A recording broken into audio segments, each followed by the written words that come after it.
The Paddock Mall Studios. This is WOCA, Ocala, Gainesville, The Villages, 1370 AM, 96.3 FM, The Source.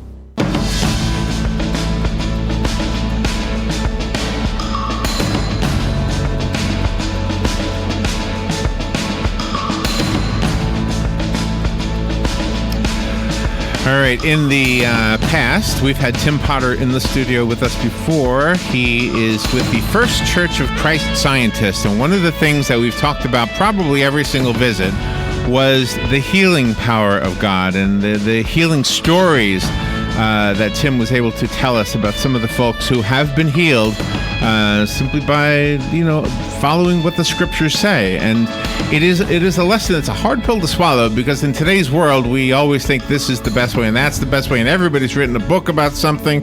Well, one book you might want to check out is written by Mary Baker Eddy. It's the Christian Science book. Am I saying that right? And Tim has brought with him an example of somebody who's been healed. Jose de Dios Mata is in the studio. He's a guitarist with an emphasis on flamenco. It is true. Jose de Dios means Joseph of God, right? Yes, Joseph that is my real legal name. And it says here that you lost your hearing due to a congenital lesion. Is that right? But you were completely healed by reading the textbook of the Christian Science and Health with Key to the Scriptures by Mary Baker Eddy. So yes, it's true. There you go. In person, somebody example, Tim. Good morning, Tim. How are you? I am fine, thank you. By the way, the pastor of the Christian Science Church is the Bible and Science and Health. Thank you. Did I call you pastor? No. Well, okay. No, because sometimes I do. I make that mistake. Yeah. Well, we're a democratically operated organization that elect readers, a first reader and a second reader, and they read from the Bible and from Science and Health. So it's more impersonal, but it's directly from the Bible, so it's very scripture-oriented. And Senor Mata, nice to meet you. Nice to meet you. And you're going to be doing a presentation tomorrow? Yes, tomorrow I will give in Ocala a lecture. It's sponsored by For Church of Christ Scientists Ocala, and the title is Living in the Kingdom of Heaven right here and right now. Yeah. So are you going to play tomorrow, music or just speak, or both? Oh, yes, of course. I practice almost every day. This is like Did you bring your guitar? Did you bring your guitar here? Unfortunately, no. I had to fly from St. Louis to California here, and when you are traveling with your wife and a couple of luggage is a little complicated. So tell me about your hearing loss. What happened? That happened almost, I think, a little more than 40 years ago. I was working for the government. My job was to transmit bad news to the press. What? Transmit bad news to the press? Bad news, yes. What it was? I mean, what? You were a reporter? No, really. I was a officer of the police, and somebody had to report what is going on. Where did you work you were a police officer? Yes, at the time, yes. Where was that? Well, that was in Madrid, in Spain. Oh, in Madrid. Mm-hmm. Okay, nice to.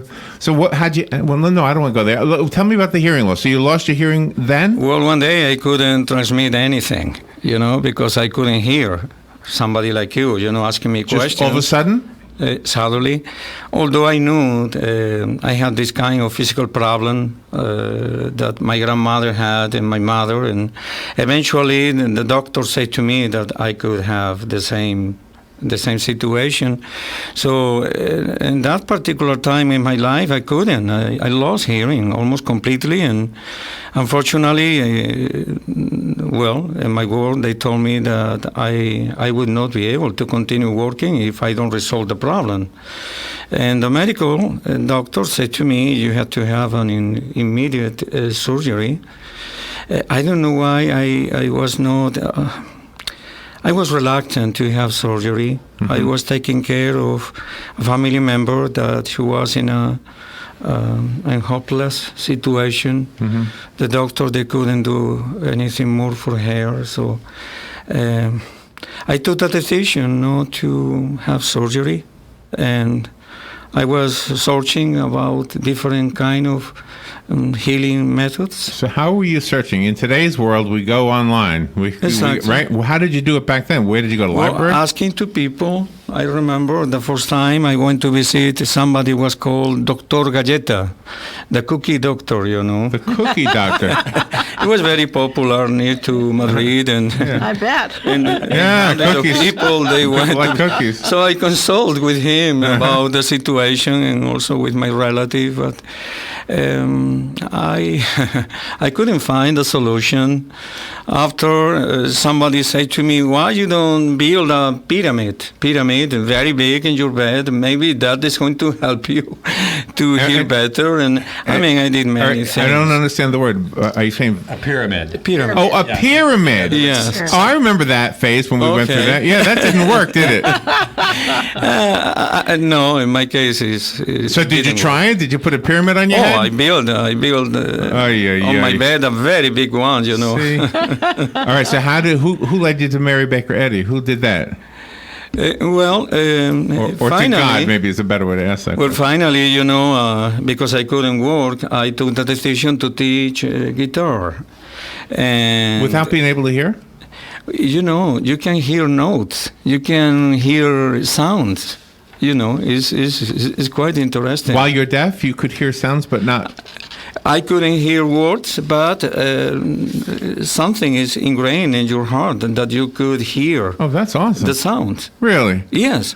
So I could do this activity, and one of my students was and still is a medical doctor. Uh-huh.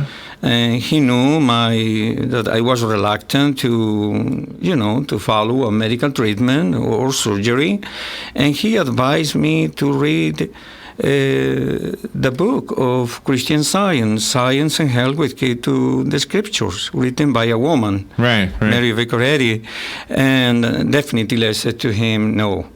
Is this book speaking about Is it written in God? Spanish? Is there a Spanish version of this book? Yes, Yeah. there is. Okay. It is, and I said, no, I'm sorry. I don't believe in God. I don't think. So you didn't even have any religion. You didn't really I believe. had a background, almost everybody, But I mean, the country. in your heart, did you believe in God?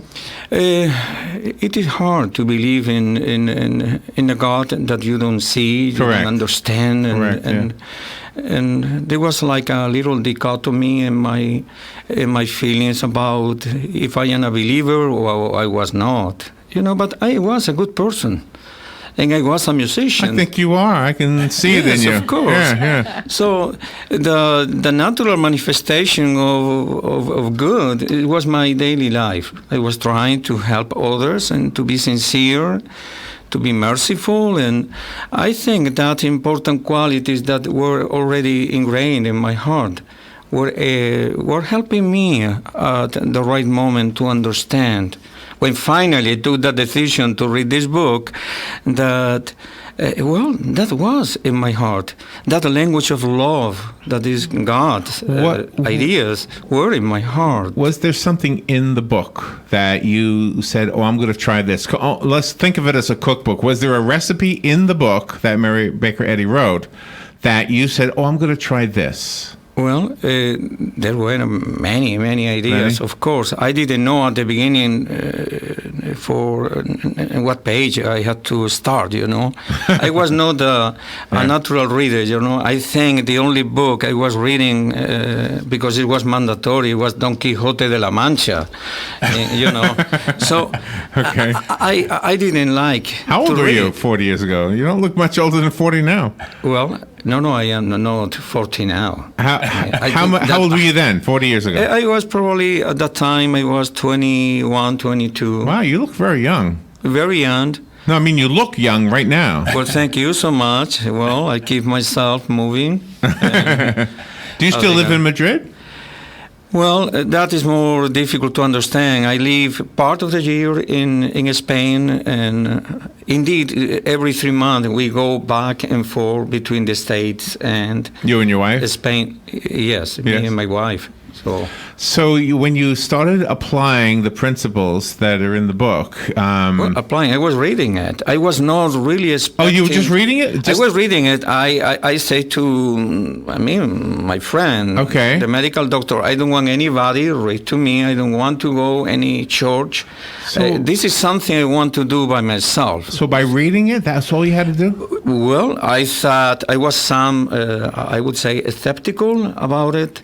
I thought, well, probably I'm going to get some ideas that they are not going to be offensive to my understanding.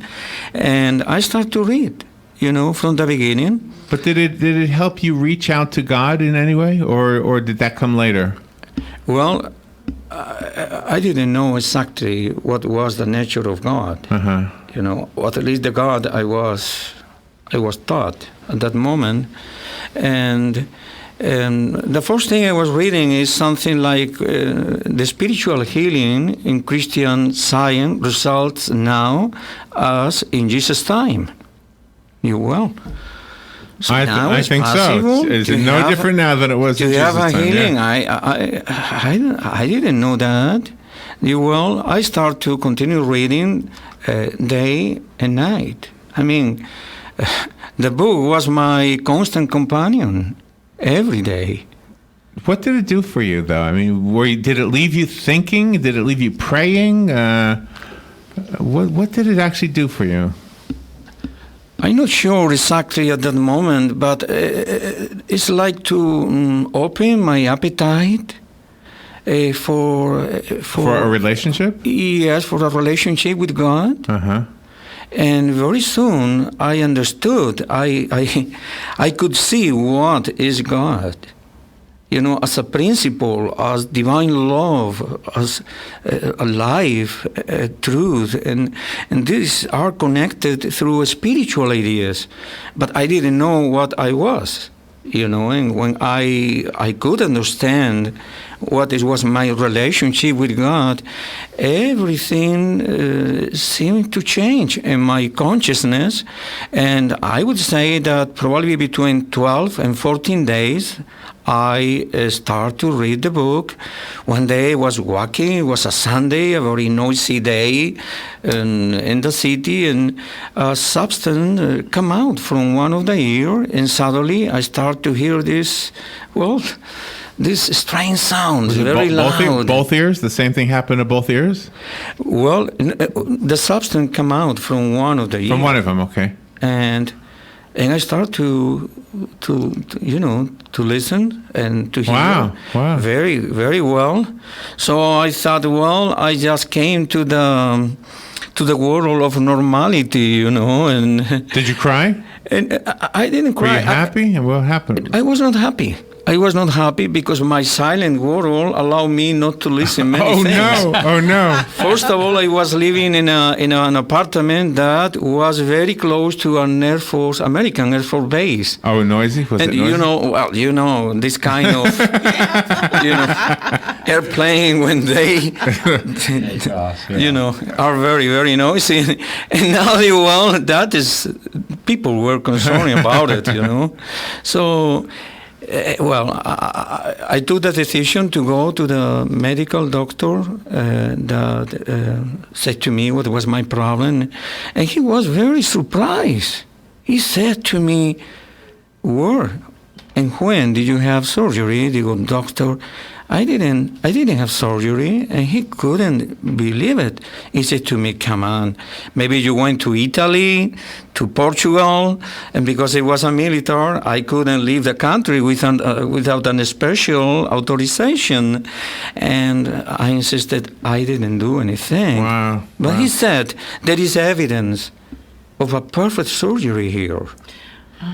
So there's evidence of a perfect surgery. Perfect surgery, and he pointed out, Wow. he had some devices, and that he said to me, there is evidence of it. So, if we can presume, and Tim, maybe we are presuming this, that God somehow touched you and healed you, did it manifest itself in other ways besides hearing? Did your life change in another way? In every way. in every way. Especially, I was a special agent of intelligence, So, I had like 2 or 3 acts of terrorism. I mean, there were some people, they were trying to take me down. Kill you? Yes, exactly. So, I... They didn't follow here, did they? Yes. I was really in a state of there's one there. terror all the time, and I didn't know how to... Were you playing guitar back then? Well, that is the only thing that was making me feel really happy, But anyway, that kind of fear, constant fear disappeared from my life. That is an amazing story. Yes, and I was more open to everybody. I start to have more contact with the people that we call terrorists, and with a sense of approach that included compassion and love. That before it was the opposite. Did you have a hard time expressing the change in you to other people who were close to you? Not at all. They all got it? Everybody understood it? Well, they think, seems to be that, what happened with your life? You were more close, and now you are more open. Your character is obvious that has been through a change. And I didn't mention anybody what happened to me, but I was ready to continue giving bad news to the press, because I had this correction, this healing. But I never thought that the relative that I was taking care of her, that reading the same book, it was going to have the same impact. So I offered to her to read Science and Health.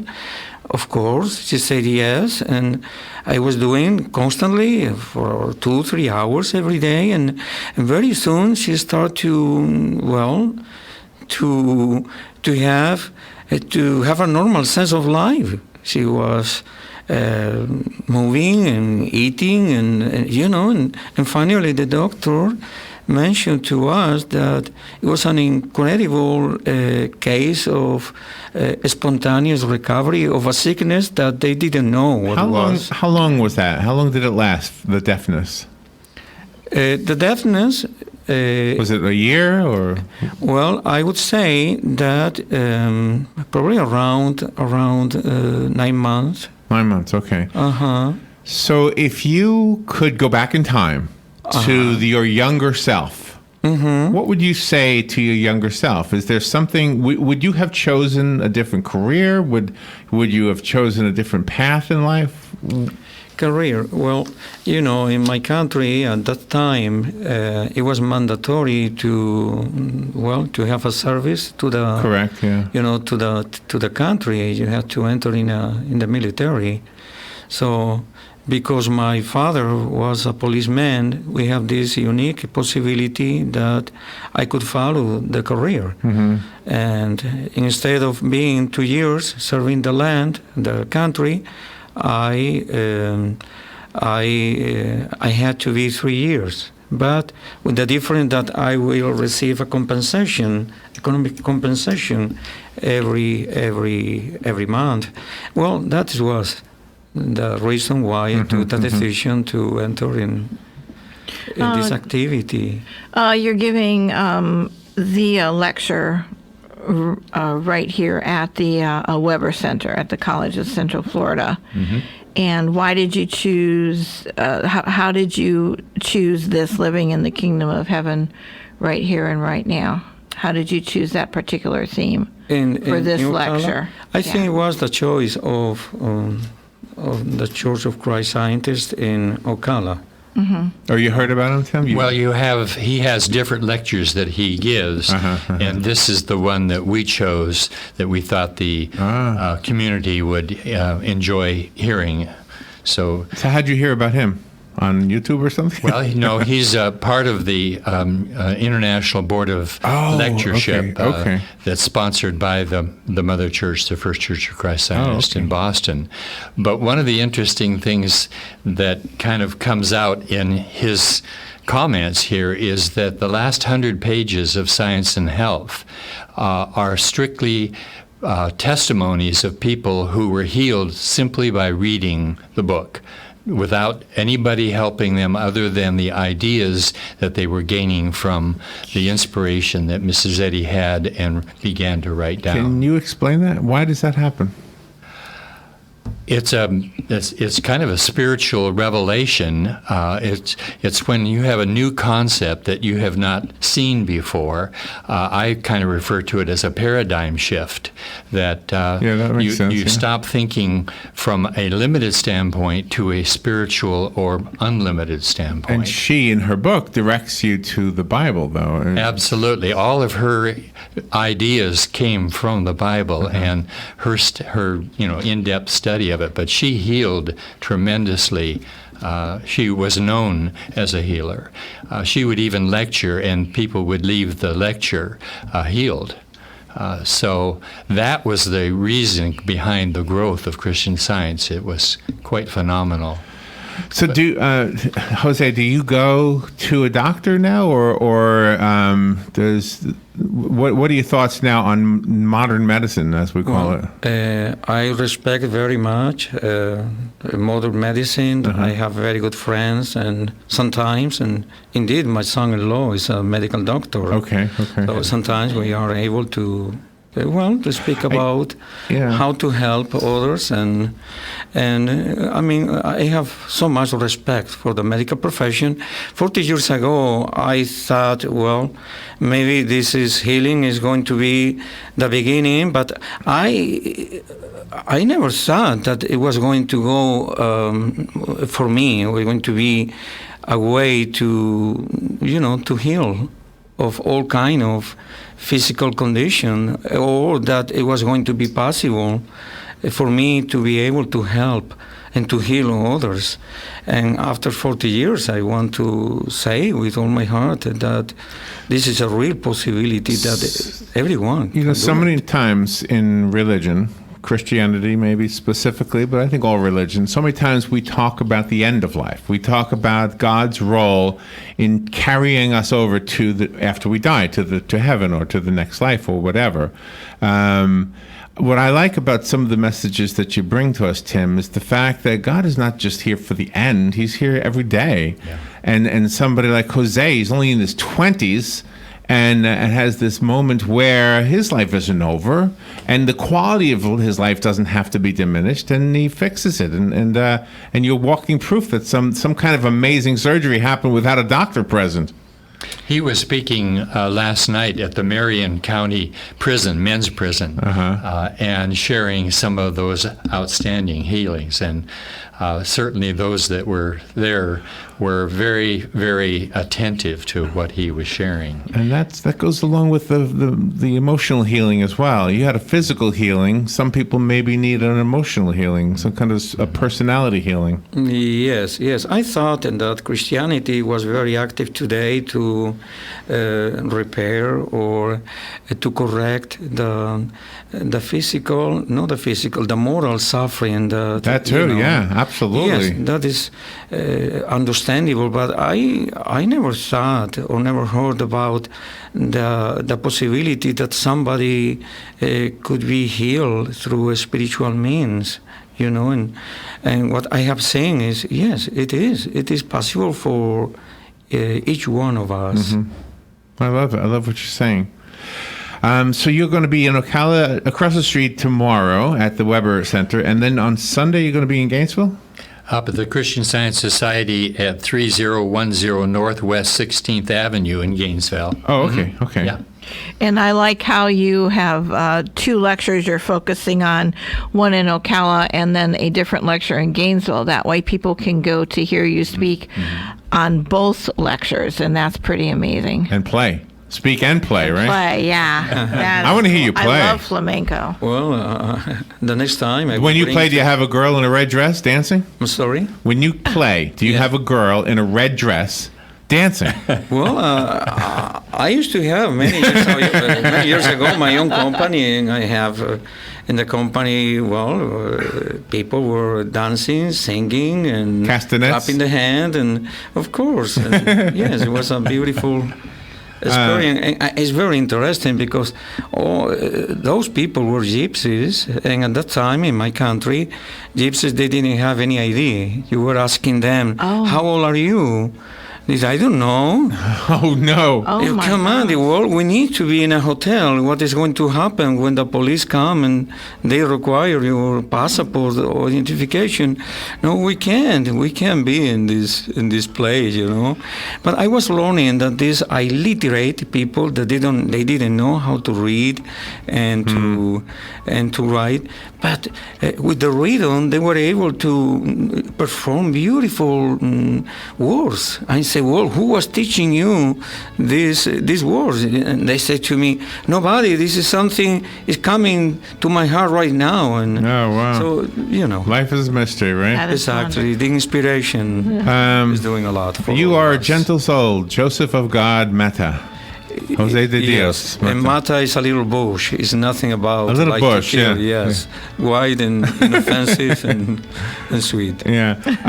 Thank you, Jose. Thank you for coming in. Tim, thank Absolutely. you. You want to give a phone number or contact information? Well, the lectures, as you mentioned, is going to be at the Weber Center at College of Central Florida. But our church is located on 209 Southeast 36th Avenue in Ocala. And if you Google Christian Science in Ocala, that'll pick up our church and phone numbers and information. But we're going from here back to the church for a potluck luncheon and a chance to visit with Jose, and so that's going to be a special time as well. Well, I wish you good potluck.